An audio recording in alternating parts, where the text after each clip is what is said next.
안녕하세요, 구독자 여러분. 저는 서울에 살고 있는 40대 초반 여성으로 결혼한 지는 6년 차가 되었고 아이는 아들만 둘 키우고 있는 주부입니다. 만약에 여러분들께 항상 무심한 일삼던 사람의 약점을 알게 된다면 어떤 행동을 취할 것 같으세요? 저는 사실 약점으로 사람을 쥐락펴락하는 걸 가장 치사하고 옹졸한 사람이라 생각하며 살았습니다만 지렁이도 밟으면 꿈틀한다고 저에게 떡하니 카드가 쥐어졌을 때 결국에는 그 카드를 사용하게 되더라고요. 그동안 얼마나 사람 속을 뒤집어 놨으면 제가 그런 짓까지 하게 되었을까요? 그냥 평범한 수준으로만 잘 먹고 잘 살아보자고 우리 가족 어디 가서 뛰어나지도 뒤처지지도 않으면 된다고 생각했는데 제 자존심을 벅벅 긁어버리던 형님에게 제가 할 수 있는 최고의 복수를 선사하게 되었습니다. 물론 제 처사가 너무했다는 이야기가 들려올까 조금은 가슴이 두근거리긴 하지만 제가 오죽하면 이렇게까지 행동을 하게 되었는지 찬찬히 제 이야기를 들어주셨으면 좋겠습니다. 결혼이라는 건 도대체 뭘까요? 남편과 연애 3년을 하고 결혼을 하고 싶다고 말을 하러 갔을 때 저희는 안 된다는 이야기부터 들어야 했습니다. 제 나이 34살의 일이었어요.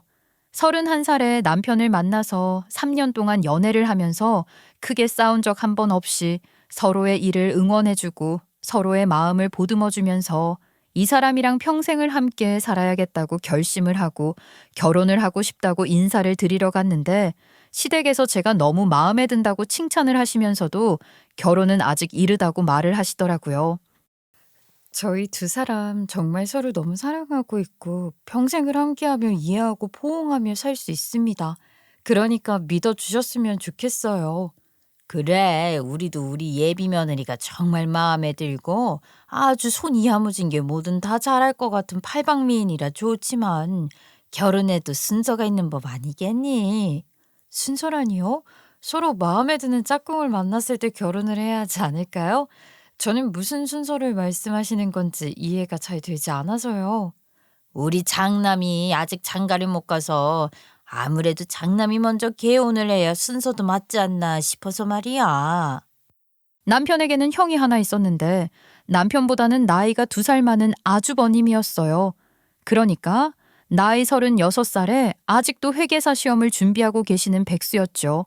인사를 드리러 갔을 때도 놀랄 수밖에 없었습니다. 아주버님은 어릴 때부터 무척이나 똑똑한 인재였다고 들었어요. 수학 문제를 주면 하루 종일을 붙잡고 있더라도 꼭 해결을 해야 하는 천재였었다고 남편이 엄청나게 자랑을 했었거든요.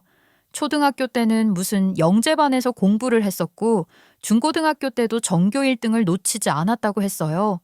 명문대를 졸업해서 누구보다 자랑스러운 시부모님의 첫째 아들이라는 이야기를 들었었죠. 하지만 최근 소식 업데이트가 되지 않은 이유가 있었던 겁니다.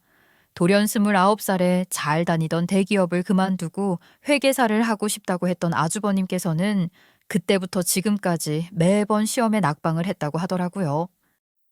아유, 어머니 아버지, 형이 언제까지 시험만 주구장창 볼지도 모르는 건데 그럼 형이 시험 합격해서 결혼을 할 때까지 저는 손가락만 빨고 있으라는 말이에요?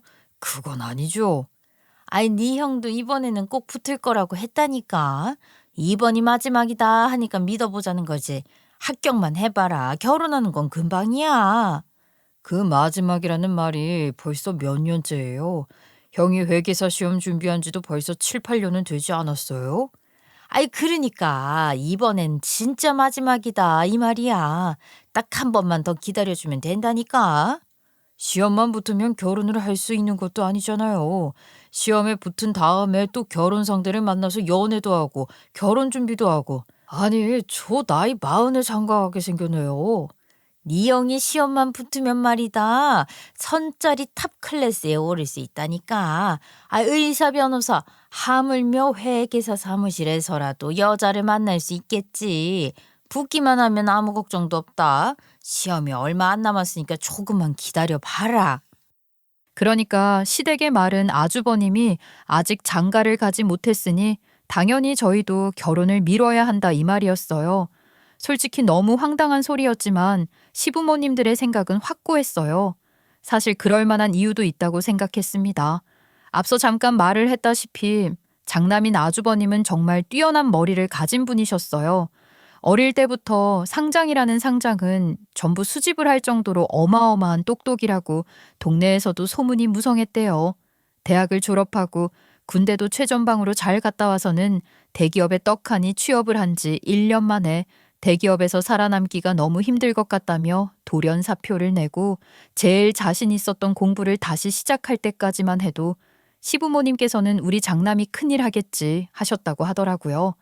하지만 1년, 2년, 5년씩 점점 시간이 지나면 지날수록 수염도 자르지 않고 미용실 가는 시간도 아깝다면서 긴 장발에 머리를 질끈 묶고 방에서 나오지 않는 아주버님을 보면서 시부모님께서는 걱정거리만 줄줄이 늘어가게 되신 거죠.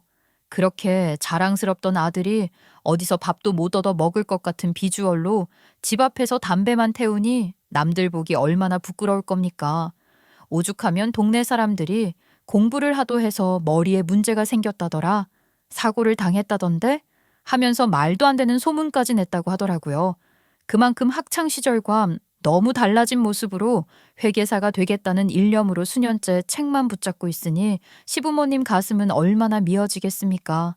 그 와중에 관심은 전혀 주지도 않고 너는 너 알아서 살아라 했던 둘째 아들이 그럭저럭한 대학 나와서 중소기업 다니며 착실하게 적금도 붓고 연금도 붓고 보험도 부어가며 자기 미래 똑바로 그려내고 있으니까 시부모님께서는 더 할 말이 없는 상태였던 거죠.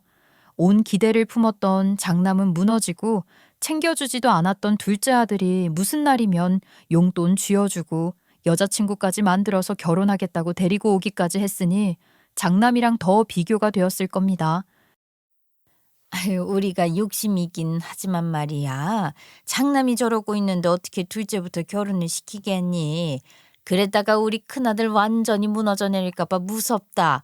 가뜩이나 지금 공부가 안 된다고 몇 년째 시험 공부하느라 죽겠다고 난리인데 이제 와서 포기할 수도 없고, 저놈도 속이 많이 복잡할 거야. 너희가 어떻게 이해를 좀 해주면 안 되겠니?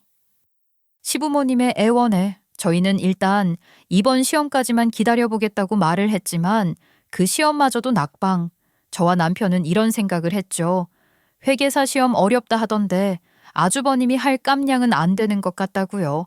저희는 앞으로도 가망이 없을 것 같으니 결혼을 하겠다고 다시 한번 말을 드렸고 결국 시댁에서도 어쩔 수 없이 저희의 손을 들어주셨어요. 솔직히 비단 아주버님의 시험 낙방이 전부는 아니었어요. 제 뱃속에 예상치 못하게 새 생명이 자리를 잡게 되었거든요. 처음에는 안 된다 하셨지만 저희도 아이가 생겼는데 어찌 물러설 수 있겠어요? 저 임신했어요. 아이를 아빠 없이 키울 생각도 없고요. 결혼 허락 안 해주시면 저희들 앞으로는 시댁 쪽으로는 얼굴도 안 쳐다보고 살 거예요. 그러니까 이제는 제발 결혼 허락을 좀 해주세요. 언제까지 기다리기만 할 수는 없잖아요. 아니, 아이를 가졌다고? 뱃속에 지금 우리 손주가 들어있다 이 말이냐? 아이고, 이런 경사스러운 일이. 네, 어머니. 그러니까 저희 결혼 허락해 주세요. 아주버님께서는 또 아주버님을 위한 짝이 나타나겠죠. 아이가 생겼다는 말에 또 입꼬리에 묻어나오는 기쁨은 숨길 수가 없더라고요. 저희는 그렇게 연애 5년 차 나이 36살에 결혼을 할 수 있었습니다. 전부 뱃속의 복덩이 덕분이었죠. 그렇게 결혼식을 올린 뒤 저희 첫 아이가 태어났을 때 집안의 경사는 한 번 더 일어났습니다. 아주버님께서 드디어 나이 38살에 회계사 시험에 합격을 했기 때문이었습니다. 정말 온 가족이 합격 발표를 기다리면서 가슴을 어찌나 졸였던지 1차 시험은 몇 번 합격했었던 적이 있었기 때문에 최종 발표 날 정말 온 가족이 둘러앉아 기도까지 했다니까요. 당당하게 회계사가 된 아주버님의 앞날을 축하하며 파티까지 열었습니다. 저희 시어머니께서는 엉엉구시더라고요. 벌써 몇 년이나 시험을 준비했었던 건지 정말 사람 피말리는 일이 아닐 수가 없더라고요. 저는 저희 첫째 아들에게 부탁까지 했습니다. 제발 자격증 따겠다는 공부는 하지 말아달라고요. 아무것도 모르는 갓난아기인데도 말이죠. 아무튼 그렇게 고생 끝 행복 시작인 줄 알았습니다. 예, 어디 우리 아들한테 어울릴 만한 짝꿍 없냐? 아니, 이제는 당당하게 회계사도 되었겠다. 나이가 벌써 39살을 먹었는데 어디 좋은 사람 없니? 네 주변에 아직 시집 안 간 언니들 없어? 아니, 아니다. 나이가 더 어린 것도 좋다. 그래야 빨리 우리 장남도 아이를 가지지. 글쎄요, 제 주변에는 다 저보다 일찍 결혼을 해서요. 아주버님보다 한 살 더 많은 언니가 있긴 한데, 괜찮으시면 소개 자리 한번 마련을 해볼까요? 아유, 우리 아들보다 나이가 많으면 마흔이라는 소린데 절대 안 되지. 나이 마흔에 어떻게 아이를 가져? 조금이라도 어린 여자를 만나야 아이도 건강하게 순풍순풍 낳는 법이지. 아유, 어머님, 요즘은 의술이 발달해서 아이 가지는 게 어렵지는 않을걸요? 아이, 그래도 자연 임신이 되어야지. 병원에 가서 이런저런 고생하면서 낳는 것보단 말이다. 아유, 어디 괜찮은 여자 없나 모르겠네. 시어머니께서는 자꾸 저에게 눈치를 주셨죠. 어디 저보다 어린 동생을 데리고 오라고 하시는데, 사실 그러면 저야말로 불편하지 않겠어요? 나이 어린 동생을 형님으로 모시는 것도 그렇고, 솔직히 아주버님이 회계사라고 하긴 하지만 꼴이 말이 아니었어요. 몇 년 동안 집에 틀어박혀서 앉아서 공부만 했는데 몸매 관리 같은 게 제대로 되었겠어요? 배는 만삭 임산부처럼 나왔고 피부는 제대로 씻지도 않았었던 건지 밤낮이 뒤바뀐 생활을 해서 그런 건지 모르겠지만 트러블로 뒤범벅 되어 있었고, 거기다가 제일인 건 사람이 몇 년의 실패로 사회생활은커녕 친구도 만나지 않아서 성격도 좀 비뚤어진 것 같고 여자에 대해 아는 게 전혀 없었죠. 무례하다고나 할까요? 한 번은 이런 일이 있었어요. 아이, 재수 씨, 출산을 한 지가 언제인데 아직도 그렇게 살이 남아 있어요. 재수 씨 처음에 시집 온다고 인사 왔을 땐 좀 마른 몸 아니었었나요? 근데 지금은요. 10달 동안 뱃속에 아이를 품고 있었으니까 살도 다 늘어지고 애 키우면서 운동할 시간이 어디 있어. 형은 말을 해도 참, 왜 사람 속을 뒤집어 놓는 말을 일부러 하고 그래. 일부러라니. 참나. 내가 뭐 그렇게 뒤틀린 사람이야? 틀린 말을 한 것도 없구만.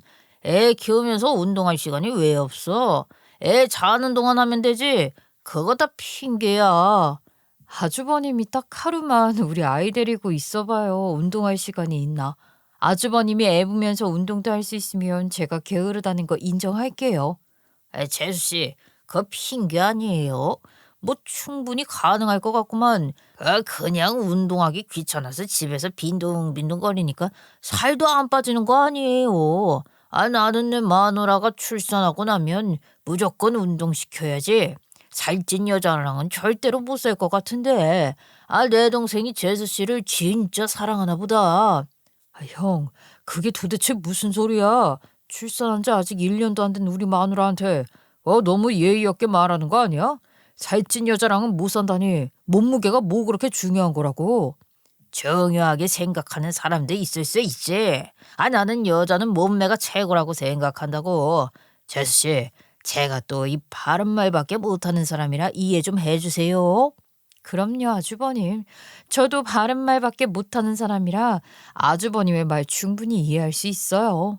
그런데요, 아주버님은 애를 키우는 것도 아닌데 왜 살을 못 빼고 계셔요? 지하철 타면 임산부 자리 양보받겠어요. 아주버님은 아직 결혼도 못 하셨는데 몸매 관리에 힘을 좀 쓰셔야 하는 거 아니에요? 제가 웃으면서 확 그냥 비수를 꽂아버리니까 아주버님도 아무 소리 못 하시더라고요. 우리 남편만 조용히 저에게 엄지손가락을 날려주었죠.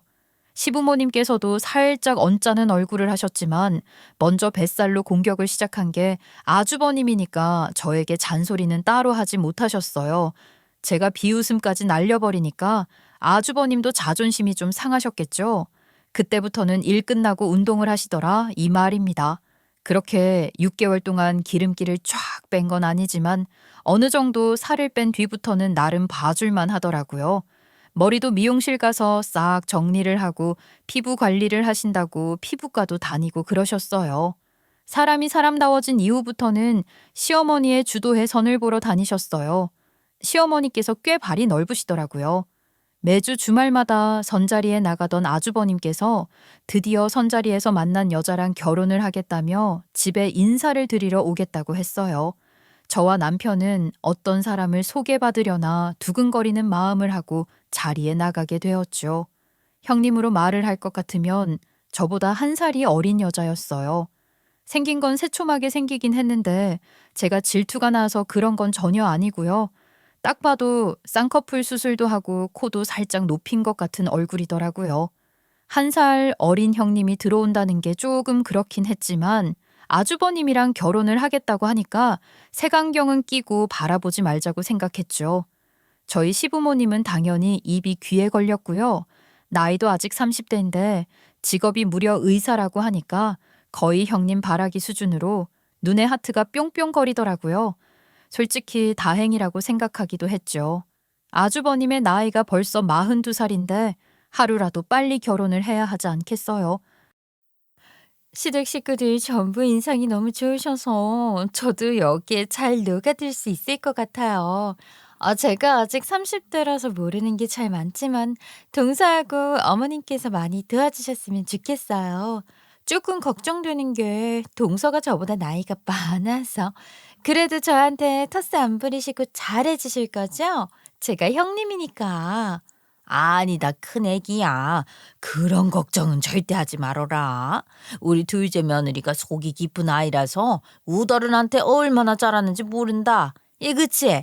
내가 다른 사람은 몰라도 우리 둘째 며느리만큼은 보장을 한다고. 아, 네네, 그럼요.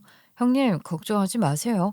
저도 시집 처음 왔을 때 할 줄 아는 게 없어서 어머님께 많이 지도 편달 받았어요. 동서는 저랑 달리 일이 널널하니까 지도 편달 받을 시간이 있을지 모르겠지만 저는 의사인 거 아시잖아요.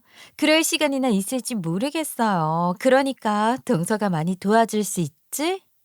갑자기 말을 확 놓아버리는데 이게 뭔가 싶더라고요. 거기다가 저를 보면서 많이 도와줄 수 있지 하고 말을 하는 게 자기는 의사라 바빠서 시간을 낼 수 없으니까 네가 알아서 내 목까지 잘하라고 하는 소리로 들렸어요. 제가 아무 말도 하지 않고 있자 의사 며느리 놓칠세라 시어머니께서 제 옆구리 콕콕 찔러가면서 대답을 하라고 종용을 하시더라고요. 그럼요, 형님. 제가 많이 도와드려야죠. 저희 시댁은 제사도 딱히 없고 명절에 다 같이 만나서 밥 한 끼 먹고 헤어지니까 뭐 형님이 엄청 걱정하실 일도 없을 거예요. 김장김치 담글 때나 다 같이 모여서 수육도 삶고 김치도 버무리고 하죠. 시부모님 생신 때하고 뭐 그 정도만 기억하시면 될 것 같아요. 어머, 어머님, 저는 김치 사 먹는 게 편하던데. 혹시 저희는 김치 안 받아갈 테니까 김장하실 때 안 와도 될까요? 그게 서로 피차 편하고 좋을 것 같은데요. 아이고, 그 사 먹는 김치보다야 내 손맛이 들어간 김치가 훨씬 맛있을 건데. 우리 아들들은 내 김치에 이미 입맛이 쏙 들어서 그러지 말고 다 같이 모여서 일하는 자리인데 시간 내서 오려무나. 아유, 그거야 차차 결혼 생활하면서 바꿔도 되는 거고. 아시다시피 제가 의사라서 김장하러 올 시간이 될지 모르겠어요. 제 스케줄도 봐야 해서요. 아유, 그 김장이야 주말에 하면 되는 건데 뭘 벌써부터 스케줄 타령이야. 아이, 그때 돼서 비는 날 하면 되지. 어머님도 참, 저 의사잖아요. 제가 토요일에도 진료가 있어서요. 그러면 일요일에 해도 되지 않겠니? 어머, 유일하게 쉬는 날인데. 어머님, 저도 좀 쉬고 싶어요. 전 그러시면 그이만 보낼게요. 저는 창과 방패인 줄 알았어요. 절대로 물러서는 법 없이 이야기를 하는데 보통이 아닌 생각이 들었어요. 그래도 저희 시댁에는 행사가 그렇게 많지 않은 편이라서 형님이랑 자주 마주칠 일은 없겠구나 하고 생각을 했죠. 그런데 그게 다 제 착각이었지 뭡니까? 우리 형님, 인터넷으로 시집살이에 대해 배운 건지 뭔지 시부모님은 멀리 하면서도 동서에게는 갑질해야겠다는 마음은 먹은 건지 저에게는 일일이 심부름을 그렇게 시키더라고요. 딱 내로남불이라는 말이 잘 어울렸습니다. 동서, 이번에 어머님께서 나한테 아버님 생신상 어떻게 차릴지 물어보시는데 이건 원래 동서가 하던 일 아니야? 나 시집 오기 전에 동서가 했을 거 아니야. 내가 꼭 해야 돼? 그랬죠. 근데 형님이 오셨으니까 아무래도 손윗사람이 주관을 해야 한다고 생각해서 어머님께서 형님께 물어보신 게 아닐까요? 형님은 어떻게 하고 싶으신데요? 생각해 두신 게 있어요? 내가 그걸 어떻게 알겠어. 가뜩이나 지금 임신하려고 준비 중이라 바쁜 거 알면서 꼭 이걸 나한테 시켜야만 하는 거야? 배려가 너무 없는 건 아닌지 모르겠네. 임신은 임신이고 아버님 생신은 생신이니까요. 형님 뭐 생각해 둔 거 없으세요? 이전까지는 제가 직접 시부모님 생신상을 차리긴 했었는데 그래도 이번에는 형님이 준비하시는 게 모양새도 훨씬 좋을 것 같고요. 그게 문제인 거야, 동서. 애초부터 밖에 나가서 사 먹었으면 어머님이 굳이 나한테 전화해서 아버님 생신상 이야기를 꺼낼 이유가 있겠어? 아휴, 이번에 나가서 사 먹자고 하니까 큰애가 들어와서는 일 하나 안 하려고 한다고 욕할 것 같고, 그러면 비싼 돈 주고 좋은 거 사주려도 욕 먹는 거 아니야? 그렇다고 내가 이번에 손수 준비를 하자니 다음에 또 시킬 것 같고. 그래 봐야 1년에 2번 있는 날인데 손수 차리는 거 어려운 거 아니던데요. 어머님, 아버님 생신상만 차리면 되는 거잖아요. 그걸 귀찮아하시면 조금. 동서야, 동서야. 집에서 애 본답시고 놀고 있으니까 그런 거고. 나는 의사라서 일을 하니까 시간이 도무지 없다고. 동서, 이번에도 그냥 동서가 준비하는 거 어때? 나는 대신 돈으로 지원할게. 재료값 만만치 않잖아. 그거 내가 낼 테니까 준비는 동서가 좀 해줘. 결국에는 그 말이 하고 싶었던 거예요.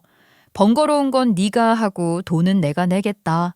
솔직히 이전에도 저 혼자 했던 일이니까 어려울 거야 없다지만 시작부터 징징거리면서 네가 좀 하라고 말을 하는데 곱게 제가 하겠습니다. 하고 대답을 할 사람이 몇 명이나 있겠어요. 그렇잖아요. 저희 부부 물론 회계사인 아주버님의 의사인 형님 벌이에 비하면 남편 혼자서 중소기업 다니면서 돈 벌어다가 우리 아이까지 먹여 살려야 하는 입장이라 늘 부족함이 있긴 했죠. 하지만 저런 식으로 가족끼리 돈 자랑하는 건 좀 아니잖아요. 형님, 저도 그러면 이 돈 안 받고 상 안 차릴래요. 상을 차린다는 의미가 중요한 거죠. 굳이 차리기 싫으시면 식당에 가서 밥 먹어도 시부모님께서는 이해해 주실 거예요. 동서, 매년 동서가 그렇게 정성스럽게 식사 차려놓고, 아니, 나 들어왔다고 식당에서 밥 먹자는 건 좀 아니지 않아? 내 체면이 뭐가 되겠어? 동서가 나 많이 도와주겠다고 하지 않았나? 그러면 이 정도는 서로서로 좋은 방향으로 움직여야지. 도대체가 나를 어떤 며느리로 만들고 싶은 거야? 어차피 형님 시간 없으셔서 상 차리는 거 못 도와주신다면서요. 그러면 그냥 밖에서 사 먹어요. 저도 그게 편해요. 제가 시부모님께는 말씀 잘 드릴 테니까 사 먹어요, 형님. 제가 딱 잘라서 말을 하니까 형님 입장에서도 저한테 강요를 할 수는 없으니까 알겠다고 본인이 식당 예약을 할 테니 돈은 반반씩 내자고 하시더라고요. 알겠다고 했는데 아버님 생신날 식당이라고 예약을 해둔 곳이 호텔 한정식집이더라고요. 코스 요리로 싹 나오는데 어마어마하게 고급스럽고 맛도 좋더라고요. 호텔도 이름만 대면 알 법한 아주 비싼 호텔이라서 걱정이 되긴 했죠. 식사값 반반이라고 해도 얼마나 나올지 몰라서 살이 다 떨리더라고요. 아니나 다를까 식사 맛있게 하고 형님이 계산을 하고 저에게 값을 청구했는데 1인 식사 가격이 30만 원인 게 믿어지지가 않더라고요. 성인 6명 가격이면 180만 원 아니겠어요? 그중에 90만 원을 저희 보고 내라고 하는 겁니다. 물론 완전 고급 호텔, 한정식 집이고 디너 가격이라 비쌀 거라 생각을 하긴 했지만 그 정도로 비쌀 줄은 상상도 못했어요. 형님, 얼마라고요? 밥값이 지금 90만 원이라고요? 아무리 그래도 생신 선물도 따로 준비했는데 식사 한 번에 90만 원이나 나올 줄은 꿈에도 몰랐어요. 아니, 상 안 차린다고 큰 소리 팍팍 칠 때는 언제고. 어머, 설마 동서 거기 호텔에서 밥 먹어본 적 없었어? 거기 원래 저녁 가격이 그 정도 나오는데. 그리고 내가 동선의 주머니 사정 생각해서 추가로 시킨 신선로 가격은 뺀 거야. 그것까지 했으면 100만 원이라고. 아무리 그래도 그렇죠. 100만 원이면 저희 가족 한 달 생활비예요. 이 돈을 한 끼 식사로 쓴다는 게 저는 전혀 이해가 가질 않아서요. 어머, 동선에 새 식구 생활비가 그거밖에 안 나와?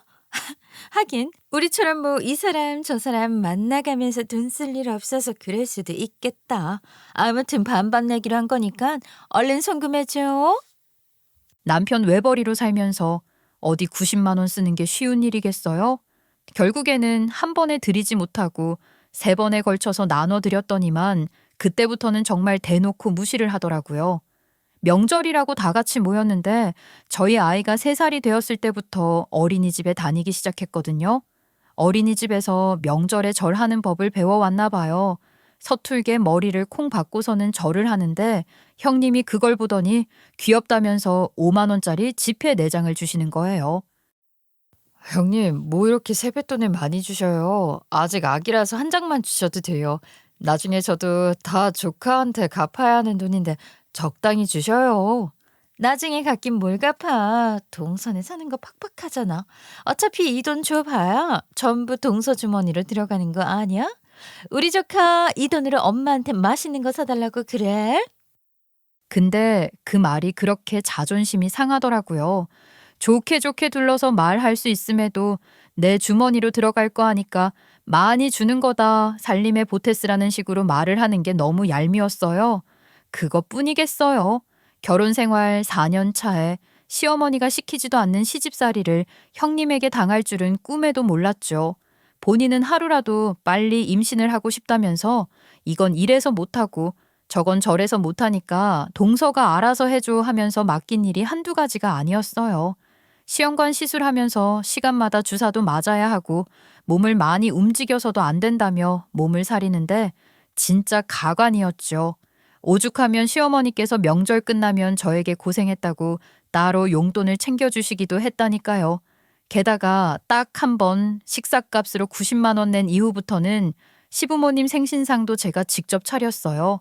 형님이 또 밖에서 사 먹자고 하면 돈이 얼마나 나가게 될지 몰랐고 그럴 바에야 속 편안하게 내가 차리자 싶었거든요. 그렇게 점점 형님이 원하는 대로 흘러가게 되었죠. 하지만 쥐구멍에도 볕들 날이 온다고 저에게 생각지도 못한 둘째 소식이 찾아오게 되었어요.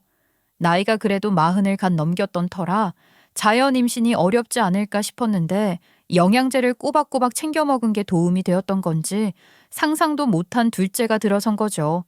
너무 기쁜 마음에 양가의 소식을 알렸는데 제가 솔직히 말을 하자면 형님이 얄미워서 양가에 빠르게 알린 것도 있어요. 아니나 다를까 제가 둘째를 가졌다는 소식에 형님이 슬쩍 연락을 해오셨더라고요. 동서 진짜 너무한 거 아니야? 어떻게 나한테 이럴 수가 있어? 일부러 그런 거지? 형님, 갑자기 뭐가요? 다짜고짜 그렇게 말씀하시면 제가 무슨 일인지 모르잖아요. 내가 왜 전화했겠어? 동서 둘째 가졌다면서? 아, 네네. 근데 그게 뭐가 너무하다는 건지. 제가 둘째를 가진 게 무슨 문제가 되나요? 내가 그 이랑 아이를 가지려고 얼마나 노력하고 있는지 알면서 자연 임신되었다고 자랑을 그렇게 했다지? 어머님께서 나한테 전화를 해서 뭘 하시는 줄 알아? 시험관 해가지고 아이가 건강하게는 태어날 수 있는 거냐고 물어보시더라. 그러면서 저한테 너무 배려 없는 행동이라면서 뭐라고 막 하시는 거예요. 임신 초기에 제일 나쁜 게 스트레스인데 형님 때문에 스트레스를 엄청나게 받았죠. 그렇다고 형님이 아이를 가질 때까지 제가 아이를 가지지 말아야 하는 것도 아닌데 왜 저러는지 모르겠더라니까요. 물론 한편으로는 고소한 마음도 있긴 했죠. 형님에게는 잘 생기지 않는 아이가 저에게는 떡하니 생겼다는 겁니다. 뭐랄까, 일종의 우쭐함 같은 게 생겼다고나 할까요? 그렇게 저는 둘째도 무사히 출산을 하게 되었습니다. 그런데 둘째를 출산하고 나니까 막막하긴 하더라고요. 남편이 벌어오는 월급은 한정적이고 아이는 둘로 늘어났고 계속해서 집 대출금도 갚고 있는 실상이었고 생활비를 줄이고 줄여도 줄줄이 새어나가는 돈들을 붙잡을 수가 없더라고요. 몸조리를 대충 끝내고 어디 부업이라도 해야 하나 고민이 늘어가고 있을 때 친구에게서 좋은 일자리를 소개받을 수 있었어요. 물론 일을 하는 시간대가 조금 애매하긴 했지만 오히려 밤에 출근을 하는 일이라서 남편이 퇴근을 한 이후에 바톤 터치를 하면 되는 거라 괜찮아 보이더라고요. 밤 10시부터 새벽 2시까지 4시간 동안 일을 하면 되는데 하는 일은 별거 없었거든요. 남편이랑 충분히 상의를 한 뒤에 딱 한 달만 일을 해보고 더 할지 말지는 그 이후에 결정하기로 했죠. 그렇게 한 달을 일을 했는데 목금토일 4일 출근하고 4시간만 일을 하는데 월급이 200만 원 가까이 들어오더라고요. 진짜 개꿀이다 라고 생각을 했죠. 물론 일을 하는 곳이 조금 남들이 보기엔 조금 인식이 나쁘다면 나쁠 수 있는 곳이긴 했지만 한 달에 200만 원 가까이 되는 보너스가 들어오는 기분이라서 오히려 저랑 남편에게는 더 여유로운 생활을 할 수 있게 되는 좋은 일이었어요. 아이들이 아직 어리니까 9시면 잠에 들었거든요.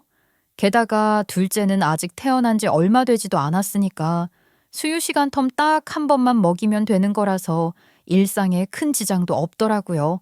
그렇게 2달 가까이 일을 했을 어느 날 한참 애들이랑 같이 낮잠을 자고 있는데 시어머니께서 전화를 하셨어요.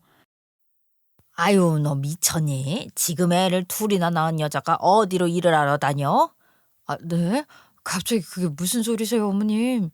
너 무슨 술집에서 일을 한다며? 그것도 보통 술집이 아니고 뭐? 아이고 나무새스러워라. 네 집 며느리가 그런 데 가서 일을 하냐? 시어머니께서 제가 일을 하는 곳을 아시게 된 것입니다. 저는 너무 깜짝 놀랐어요. 제가 일을 하는 곳이 보통 술집 같은 곳이 아니라 룸으로 딱딱 이루어져서 프라이빗하게 운영이 되는 그런 곳이었거든요. 물론 상상하시는 나쁜 곳은 아니지만 술집이긴 했죠. 그래도 제가 뭐 다른 일 하는 게 아니라 주방에서만 과일 깎는 일을 하고 가끔 복도에 쓰레기가 버려져 있으면 청소하고 음식물 쓰레기 버리고 그런 잡일만 하고 있었거든요. 술집이라는 특성상 시급이 훨씬 센 것도 있었고요. 하루에 4시간, 일주일에 4일만 일을 해도 월급이 200만 원 가까이 되는데 제가 그 일을 마다할 이유가 없잖아요. 거기다가 우리 남편도 허락을 한 일이고 새벽 2시에 일이 끝이 나면 차로 10분 거리인 곳이라 남편이 데리러 오곤 했었거든요. 집에 아이들을 위한 홈카메라가 달려 있어서 왕복 15분, 20분 정도의 여유는 충분했기에 서로 상의해 결정한 일인데 일을 하는 곳이 술을 판매하는 곳이다 보니까 인식이 별로 좋은 곳은 아니니 양가에는 비밀로 하고 있었죠. 저희도 생활비 좀 벌어보려고 시작한 일인데 시어머니께서 어떻게 한 것인지 2달 만에 바로 그런 데서 어떻게 일을 할 수 있냐고 난리를 치는데 할 말이 없더라고요. 어머님이 오해하시는 것 같은데 그냥 술집이에요, 술집. 조금 뭐 프라이빗하게 운영해서 술값이 비싼 그런 곳이요. 거기다가 저는 주방에서만 일을 하고 청소하는 청소부인걸요. 어머님께서 생각하시는 나쁜 일 절대로 아니고요. 남편도 제가 뭐 하는지 다 알고 있어요. 적게 일하고 많이 벌 수 있는데 얼마나 좋은 직장이라고요. 예, 아무리 그래도 그렇지. 어떻게 그런 일을 할 수가 있어? 네가 거기에서 정말 과일만 썰고 있는지 청소만 하고 있는지 알게 뭐야. 술집이라는 데는 다 나쁜 거 아니냐? 아유, 어머님, 지금 저를 뭐 의심이라도 하시는 거예요? 아니, 어머님은 제가 거기서 일하는 걸 어떻게 아셨는데요? 제가 말을 한 적도 없는데. 어떻게 알기는 큰며느리가 말해주더라. 오죽하면 큰애가 나한테 이런 이야기를 하겠니? 그것도 좀 이상하지 않아요? 형님은 어떻게 하시고요? 낸들 아냐? 거기 돈 많은 사람들이 가서 흥청망청 돈 쓰고 노는 곳이라며. 일사동류인지 뭔지가 갔다가 거기로 들어가는 널 봤다지 뭐냐. 아니, 형님 동료가 저를 어떻게 알고요? 아이고, 결혼식에서 봤다고 하더라. 결혼식에서 큰애가 아주 그냥 친절머리를 치면서 어떻게 그런 데서 일을 해서 자기 얼굴에 먹칠을 할 수 있냐고 난리를 치더라. 의사인 며느리가 얼마나 쪽팔렸으면. 저를 언제 어떻게 알고 봤는지도 의문이기도 했고 그 찰나에 저를 봤다는 것도 이상했지만 시어머니를 진정시키는 게 먼저였어요. 당장 그만두라면서 소리를 고래고래 지르시는데 솔직히 저도 그 일이 꿀 빠는 일이라고 생각하긴 했지만 어디 가서 자랑스럽게 일을 한다고 말을 할 순 없는 곳이라 할 말이 없더라고요.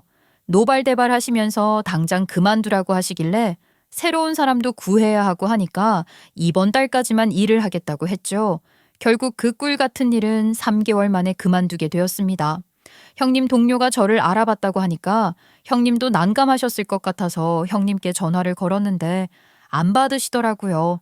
어쩔 수 없이 아주버님께 전화를 걸어서 사과를 전해달라고 말씀드렸죠. 아이 뭐 재수 씨네 생활비가 부족해서 그랬다고 하니까 나까지 말 보태고 싶진 않지만 와이프가 많이 당황했나 봐. 동료가 알아봤다고 하니까 명예를 중요시하는 사람인데 쪽팔렸을 수도 있고 나도 참 난감하네. 이걸 어떻게 해결을 해야 할지. 우리 와이프가 화를 많이 내더라고. 그러게요, 아주버님. 제가 생각이 좀 짧았어요. 그런데 요즘 형님 많이 바쁘신가 봐요. 전화도 안 받으시고 통 연락도 없으시고요.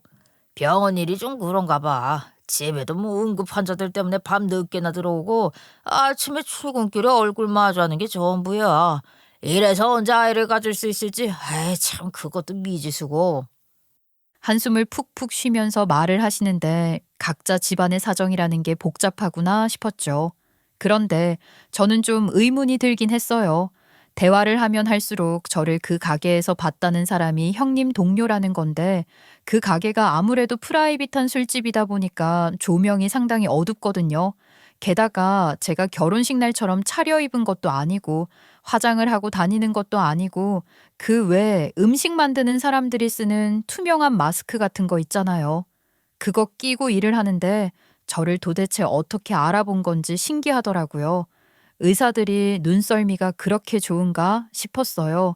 게다가 결혼식을 어제 올린 것도 아니고 올린 지 시간이 벌써 꽤 흘렀는데 그날 잠깐 본 저를 기억한다는 게 영 수상하잖아요. 그래서 저도 의문을 품게 되었죠. 정말 저를 본 사람이 형님의 동료가 맞는가에 대해서요. 그렇게 2달이라는 시간이 지난 뒤 아주 결정적인 사건이 일어나게 되었습니다. 호텔 레스토랑에서 혼자 밥을 먹고 있는데 형님을 떡하니 만나게 된 것이었지요. 호텔 레스토랑에서 왜 갑자기 혼자 밥을 먹게 되었냐고요? 너무 우연의 일치로 형님을 만나게 된 것은 아니냐고요? 제가 지금부터 이 모든 의문을 찬찬히 풀어드리겠습니다. 물론 그 전에 형님을 만난 이야기부터 드려야 할 것 같네요. 동서, 아니 동서 맞아? 여기서 혼자 뭐 하고 있어? 어머 형님, 형님들 여기서 약속이 있으신가 봐요. 저도 약속이 있어서 밥 먹으려고요. 아, 일행이 있어? 너무 혼자 앉아있길래 나는 뭐 이번에는 호텔 레스토랑에 일자리라도 구해보려고 면접 보는 줄 알았지. 저도 여기 밥 먹으러 온 거예요, 형님. 그나저나 형님은 무슨 일이세요? 나는 뭐 예전에 알고 지낸 사람이랑 약속이 있어서 왔지. 아, 그러시구나. 이렇게 만난 것도 인연인데 인사라도 드릴까요? 내 일행한테 동서가 왜 인사를 해? 그냥 각자 약속 있어서 온 거니까 밥 먹고 헤어지면 되는 거 아니야? 아유, 그래도요. 형님 지인분들이 제 얼굴을 잘 기억하셔서 제가 어디서 일했는지도 형님께 가서 일러 바친 거 아니에요? 그 정도로 제가 특색 있게 생긴 사람인 줄 몰랐죠. 인사 한번 드릴게요. 내가 됐다는데 왜 그래? 동서는 동서 지인이나 잘 챙겨. 보아하니까 돈 없는 동서가 얻어먹는 것 같은데 제발 분수에 좀 맞게 살면 안 되겠어? 누가 사준다고 할 때 이렇게 비싼 호텔 밥 먹으려고 들지 말고 동서 수준에 맞는 식당에 가서 밥을 먹으란 소리야. 어머, 식당에도 수준이 있나요? 그냥 밥 먹으러 온 건데 수준은 왜 따져요? 동서, 여기 한 끼 식사가 얼마짜린 줄 알아? 하긴 이런 데 와봤어야지.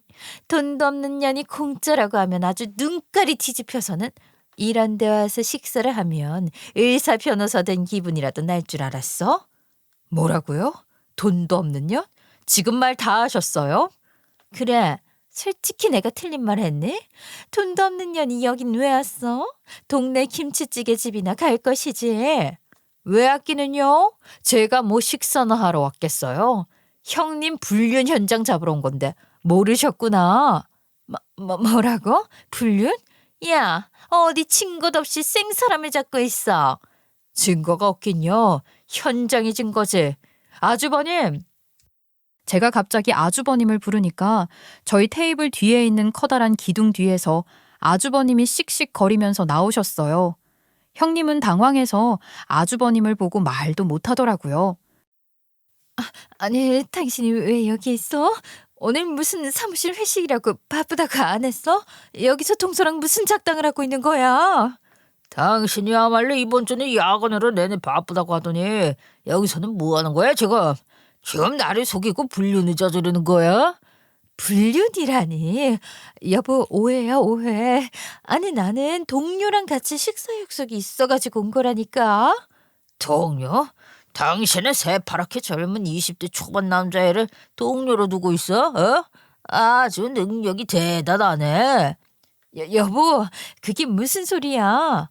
무슨 소리긴요? 형님, 거짓말이 다 들통났다는 소리지요. 어떻게 속일 게 따로 있지? 이런 걸 속일 수가 있어요. 새파랗게 젊은 남자랑 바람이 났다니. 이게 다 무슨 소린지 황당하시죠? 저도 그랬습니다. 그러니까 제가 아주 프라이빗한 술집에서 과일 안주나 썰고 있는 아르바이트를 하던 걸 형님 동료가 봤다고 했잖아요. 근데 그게 아니었던 거죠. 그 술집에 놀러 왔던 형님이 직접 저를 보고 시어머니께 동료에게 들었다면서 이야기를 했던 겁니다. 형님은 그 가게에서 일하고 있던 20대 초반의 남자 종업원에게 푹 빠져서 돈을 퍼다붓고 있는 중이었던 거고요. 형님이 아니나 다를까 제가 일을 하게 된 지 얼마 되지 않아서 우연히 가게 복도에서 쓰레기를 치우고 있던 저를 보고 그 남자 종업원에게 물어본 거죠. 깜짝 놀란 티를 숨기고서는 저 사람은 뭐 하는 사람인가 했더니 그 남자 종업원이 저를 주방이모라고 소개했다고 하더라고요. 하긴 나이 차이가 거의 20살 가까이 나기도 하고 제가 주방에서 일을 하고 있었으니까 주방이모죠. 형님은 제가 그 술집에서 주방 일을 하게 되었다는 것을 직접 보고 알게 되었고 제가 계속 일을 하고 있다가 마주치기라도 하면 큰일이니까 저를 그만두게 하기 위해서 거짓말을 치면서 시어머니께 일렀던 것입니다. 저는 시어머니의 이야기를 듣고 형님 동료가 그 어두운 곳에서 저를 봤다는 사실에 의문을 품게 되었고 혹시나 하는 생각에 가게 사장님께 혹시 이 사람 단골이냐고 형님 사진을 들이밀었죠. 자기는 모른다며 고객 정보는 발설하면 안 된다고 딱 잡아떼던 사장이었어요. 그런데 그 뒤에 있던 종업원 한 명이 이 아줌마 진호 지명하는 아줌마인데 하면서 저에게 슬쩍 말을 해주더라고요. 그 진호라는 사람이 바로 형님이 돈을 퍼다붓고 있었던 20대 초반의 남자 종업원이었어요. 저는 진호라는 직원에게 말을 할까 고민하다가 형님이 젊은 남자에 빠져서 돈을 퍼붓고 있다면 이건 또 다른 심오한 문제라고 생각을 해서 진호라는 사람과 친하게 지내는 남자 종업원에게 슬쩍슬쩍 정보를 캐기 시작했죠. 그러다가 알게 된 겁니다. 형님이 일주일에 2~3번씩 이 가게에 와서 돈을 펑펑 쓰고 새벽까지 놀다가 출근도 제대로 못 맞춰서 대학병원에서 잘리게 되고 결국 작은 동네 종합병원으로 이직을 했다는 사실을요. 진호 그 바보 같은 놈에게 돈 10만 원 쥐어주니까 제가 몰랐던 사실까지 술술 불대요. 그런 놈 뭐가 좋다고 그렇게 돈을 퍼붓고 다닌 건지 형님도 머저리 같더라고요. 가족들에게는 여전히 대학병원에서 근무를 하는 척 속이고 야간이다 응급이다 뻥을 치면서 여기 와서 술을 먹고 돈을 쓰고 있었더군요. 그 진호라는 종업원이 잘생기긴 했더라고요. 나이도 어리니 얼마나 좋았겠어요. 결국 뒤로 캐묻다가 진호라는 사람과 이 레스토랑에서 자주 데이트를 한다는 사실을 알게 되었고 저는 일을 그만두고 나서 형님의 진실을 파헤치려고 며칠 동안 뒤를 캐고 다녔어요. 그러다가 예약자 명단에 형님의 이름이 올라간 것을 알게 되었죠. 어떻게 알았냐고요? 그냥 노가다 했죠. 호텔 레스토랑에 일주일에 한두 번씩 전화를 해서 형님 이름으로 예약이 된 사람이 있나 없나 확인을 했거든요. 아무튼 그러다가 오늘 예약이 딱 올라간 것을 알게 되었죠. 저는 아주버님께 진실을 알려주겠다며 호텔 레스토랑에 오라 했고 형님이 예약한 시간 30분 전에 일부러 맞춰 아주버님과 레스토랑에서 식사를 하고 있었죠. 형님이 들어오는 것을 확인하자마자 기둥 뒤로 아주버님의 몸을 숨기게 했고요. 아니, 어디서 생사람을 잡고 있어. 나는 그냥 약속이 있어서 온 거야. 아직 일행이 도착 안 한 것 같은데 먼저 나가볼게. 당신도 동서랑 식사 잘하고 와. 어딜 도망가시려고 그러세요? 여기서 기다리세요. 곧 그 제비 새끼는 올 테니까. 제비라니. 그 순간 아주 익숙한 얼굴이 뚜벅뚜벅 레스토랑을 걸어 들어오기 시작했어요. 20대 초반으로 보이는 남자는 바로 그 종업원 진호였습니다. 형님이랑 같이 있으니까 엄마랑 아들 같아 보이는데 나이 20살 차이가 나는 남자랑 불륜을 저지르고 싶은지 정말 의문이더라고요. 어리둥절한 얼굴로 형님 옆에서는 진호를 보면서 아주버님은 바로 호텔 사람들의 이목이 집중된 것도 신경 쓰지 않고는 형님의 뺨을 날려버렸습니다. 아이, 어떻게 파렴치한 짓을 해줘 그렇지. 새파랗게 어린 새끼랑 바람을 피워. 바람이라니. 그런 거 아니야. 그냥 어린 나이에 열심히 일을 하는 게 기특해서 밥 한 번 사주려고 그랬던 거지. 당신 대학병원에서도 잘렸다며?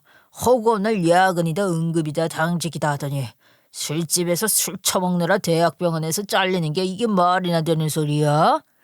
그게 병원 일이 너무 힘들어서 어차피 그만두려고 그랬어. 당신 말이야, 이럴 거면 나랑 결혼은 왜 했어? 그냥 혼자 돈 벌어다가 저런 제비새끼 놈한테 퍼주고 살지. 나랑 결혼 왜 했냐고. 아무 말도 못하고 부들부들 떨던 형님은 그 자리에서 주저앉고 말았어요. 아주버님께서는 진호라는 남자의 얼굴에도 주먹을 날렸죠. 이 새끼야, 남자 새끼가 쪽팔리게 여자 등쳐먹고 다녀? 그것도 너보다 좋게 20살은 많은 여자한테? 그 말에 진호라는 남자는 줄행랑을 치고 말았습니다. 형님은 그 자리에 주저앉아서 아주버님께 빌기 시작했어요. 잘못했다고요. 나중에서야 아주버님이 이혼 소송 들어가면서 알게 된 사실인데 형님이 30대 초반부터 알코올에 대한 의존도가 높았다고 하더라고요. 그러면서 병원에서도 자주 실수가 있었고 대학병원에서 일하다가 작은 병원으로 이직을 했다가 했던 일이 여러 번 반복되었다는 것을 알게 되었어요. 의사가 수술을 해야 하는데 알코올 중독으로 인해서 손이 덜덜 떨리니 수술도 쉽지 않았고요. 이번에 대학병원에 들어온 것도 결혼을 하려고 준비를 하면서 알코올 중독 치료도 받고 증상이 많이 호전이 되어서 이직을 할 수 있었던 거라 하더라고요. 그러다가 아주버님을 만났고 회계사라고 하니 동업정은 없이 살 수 있겠다 싶어서 결혼을 했대요. 막상 결혼을 하고 보니까 일상이 너무 지루하고 아이도 안 생기고 힘든 일만 연속이니까 결국 다시 술에 손을 대게 된 것이었고요. 그러다가 젊은 남자에게 빠져서 인생까지 파국으로 치닫게 된 거죠. 당신이야말로 나한테 비난말 할 자격 없어. 내가 결혼 생활하면서 얼마나 힘들었었는데. 형님이 솔직히 힘든 게 뭐가 있었어요? 에? 돈이면 다 되는 줄 알고 뭐든지 돈으로 해결하려고 하셨잖아요. 그게 나쁜 거야? 돈 있는 사람이 돈 있어야 나라 경제가 활발해지지. 근데 뭐가 그렇게 힘드셨다는 건데요? 형님이 그런 말을 하실 자격이 없죠. 장남의 와이프라고 시댁 어르신들의 기대감을 충족해야 된다는 압박감도 싫었고 그렇게 열심히 공부해서 의사가 됐는데 김장이나 담그러 가야 하는 게 싫었다고. 임신 못한다고 부담 주는 것도 싫었고 아니 내가 뭐 임신 안 하고 싶어서 안 해? 나도 하고 싶었다고. 솔직히 기가 막히네요. 저희 시부모님이 그렇게 일일이 압박을 주신 것도 아닌 것 같은데 형님이 너무 피해의식이 큰 건 아니고요? 어디서 따박따박 나를 이겨먹으려고 들어. 동서주제. 내가 손윗 사람인 거 몰라서 그래?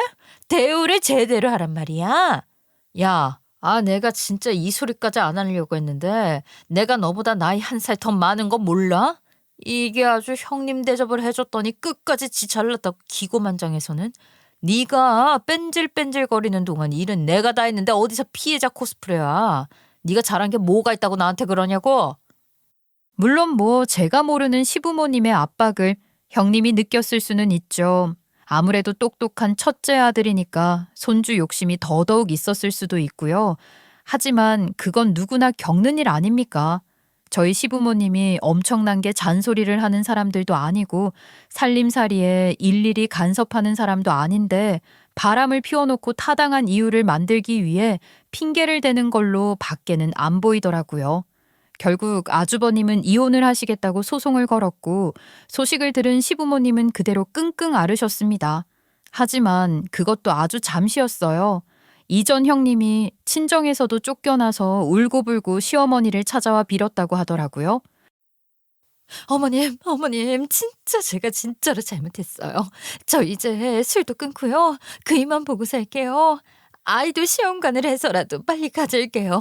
저 친정에서도 정신 못 차리고 술 처먹고 다닌다고 쫓겨났어요. 거기다가 그 제비놈이요. 저한테 나이 어린 놈이랑 놀아난 거 소문내고 다닌다고 돈 좀 쥐어달라고 난리를 치는 바람에 부모님까지 다 알게 되었다고요. 저 진짜 오갈 곳 하나 없는 기러기가 되었어요. 그러니까 어머님, 저 한 번만 용서해 주세요. 잘못했어요. 아주 그냥 거지왕초 마냥 빌빌거리면서 비는데 시부모님 또한 황당함을 금치 못하시더라고요. 그렇게 의사라고 자기 잘났다고 명품백 들고 다니면서 돈 펑펑 써대더니만 이런 꼴이 될 줄 누가 알았겠어요. 시부모님께서도 처음에는 아주버님을 겨우겨우 결혼시켰다 했더니만 결혼 2년 만에 이혼을 하게 되었다는 게 무척이나 속상하셨겠죠. 하지만 이런 꼴을 보고 나서도 그런 마음이 들겠습니까? 시부모님께서는 그런 모습을 보고 이혼하길 잘했다면서 소금 팍팍 뿌려가며 형님을 쫓아내셨습니다. 아주버님은 이혼 소송을 통해서 위자료 5천만 원과 상간남 소송을 통해 1,500만 원의 위자료를 추가로 얻게 되었습니다. 사돈댁에서는 전 형님이 어린 남자에 빠져 일도 제대로 하지 않고 다시 한번 알코올 중독에 걸리게 되었다는 사실을 알고 나서는 아주버님을 찾아와 몇 번이나 사과를 하셨고 결국 전 형님을 치료병동에 가뒀다고 하더라고요. 당연히 다니던 병원에서도 전부 해고되었고 형님이 완벽하게 치료가 되기 전까지는 절대로 그 병동에서 빼주지 않겠다는 이야기까지 전해 들었습니다. 어떻게 보면 잘된 일일 수도 있죠. 그런 의사에게 치료를 받는 환자는 무슨 죄겠어요? 아주버님은 이혼을 한 일에 대해 전혀 언급하지 않으세요. 물론 시부모님도 저희 부부도 눈치가 보여서 전 형님에 대한 이야기는 일절하지 않고 있고요.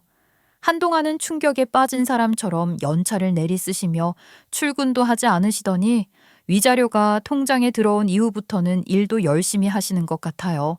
시어머니께서는 저에게 괜한 일을 했다며 슬쩍 원망 섞인 말을 하다가도 바람을 피운 며느리를 데리고 살 이유는 없다면서 또 말을 휙휙 바꾸곤 하세요. 그만큼 이 일이 저희 가족에게는 충격적인 일이었다는 거겠죠. 전 형님이 어찌 살고 있는진 모르겠지만 치료 잘 받고 새 사람 되셨으면 좋겠습니다. 그게 제가 마지막으로 해드릴 수 있는 기도네요. 여러분 제 사연을 끝까지 들어주셔서 정말 감사합니다. 작정하고 속이려는 사람을 피할 순 없지만 현명하게 헤쳐나가야 한다는 교훈을 얻으며 오늘의 제 사연을 마무리하겠습니다. 감사합니다.